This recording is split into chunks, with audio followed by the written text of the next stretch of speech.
I'm Alex, and this is my first YouTube video. I'm someone who's always naturally curious. I ask a million questions all day, every day, and I think that there's a lot of questions within the natural hair community that while there's a lot of tutorials out there on things that don't work, things that do work, there's not really an explanation of the history, the science, the research behind exactly why some things work for some and not for others. And that's what I really want to do. This first video is really about understanding the infamous twist out. So I'm starting with the kind of a messy bun that I had in from last night, and with Mael Organics Quail Sculpting Custard for this particular twist out. For me, the product doesn't matter as much. It's more of the process for how I start the twist out that really makes a difference in the results. My hair's a little bit knotty. I probably should have done a better job of actually using a better hair tie, but it was a little bit tangled. So there's my dry hair right there. Just gonna go ahead and separate it out. I don't really like using defined parts because I don't like the way that it looks when you're taking it out, when there's this huge hard line from where you parted it out. I'm using a little bit of water to spritz my twist out. I don't like using a lot because my hair does take so long to dry. And then I'm taking a Denman brush and really smoothing through. If I don't make sure that all the tangles are out and that my hair is really smooth, it makes the takedown of my twist out get a little bit frizzy as I'm working. So I really take some time to really smooth through each piece. I've done some research to better understand why it does take hair so long to dry when you have it in twist outs. And the big key factor outside of just general thickness is porosity. As you can see, the curl enhancer is a little bit of a jelly thick custard there. But when it comes to porosity, it's basically the ability for your hair to absorb or repel water and other types of chemicals. I personally have low porosity hair, which means the structure of my hair doesn't allow moisture to be absorbed into the hair shaft as easily because the cuticles are overlapped and tightly packed together. So this means that when I'm in the shower, it takes a long time for my hair to get wet. And then on the flip side, when it is wet, it takes a long time for it to dry because the water is essentially sitting on the top of my hair. When you do have heat damage, it can make your hair more highly porous because when it's dry like that, it opens the cuticles up more and it's basically desperate for as much moisture as possible. Porosity is other than the heat damage, porosity is for the most part genetic, and it's just something to keep in mind because if you're like me and you have low porosity hair, you might just need to keep in mind that you're going to need extra time for drying for that reason. As you see, I'm just going ahead and spraying the bottle there, not putting too much water in my hair because I don't want it to revert back to being completely sopping wet. I really want to focus on my ends when I'm putting the water in just because that is the driest part of my hair. As far as timing, it takes me about 25 to 30 minutes to put these twists in. I'm not really picky about the parts because I really don't like the look of really hard to find parts when I take my twists out. I like it to be a little bit fluffy and less neat. So that parting process is one way that I save time.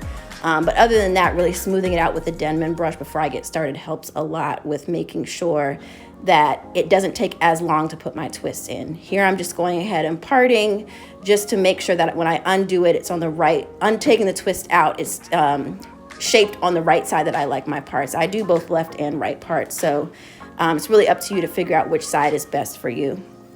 Outside of porosity and taking a long time for your hair to dry, another issue that I ran into with twist outs was just having damaged hair to begin with. So one way that I addressed having heat damaged hair was really just cut off the split ends because, to be honest, my twist outs really didn't work until I just had completely all the damaged hair was cut out. So that's another thing that I would encourage if people have issues with that.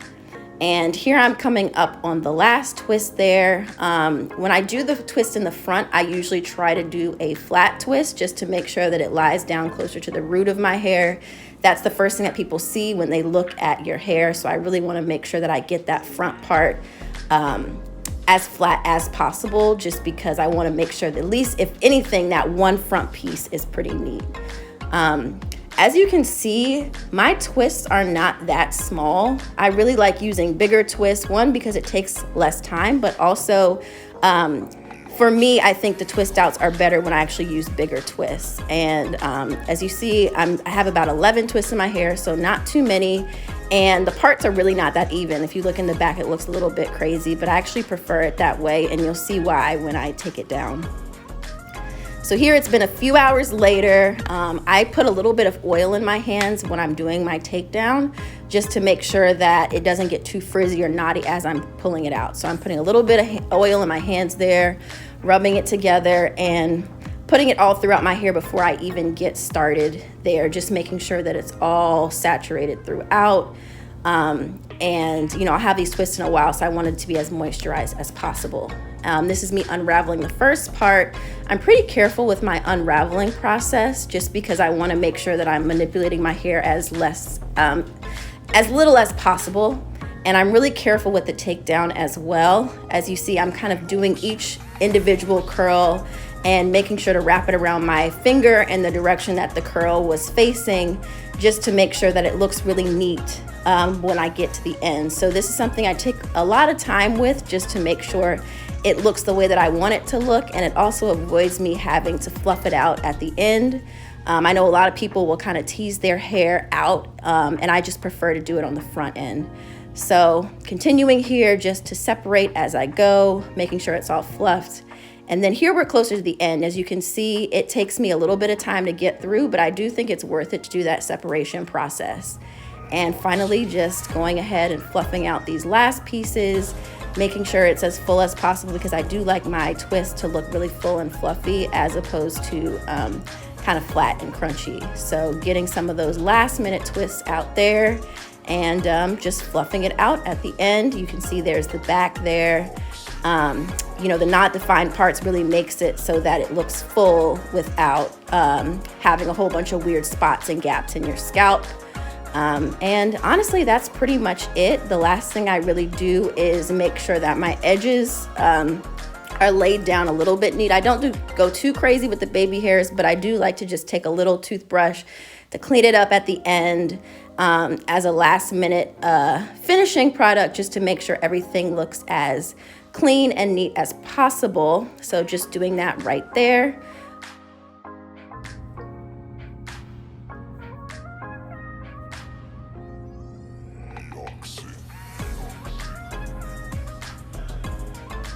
So here's one last close-up of the final results, but that's pretty much it. Thanks so much for watching, and I look forward to some of your questions.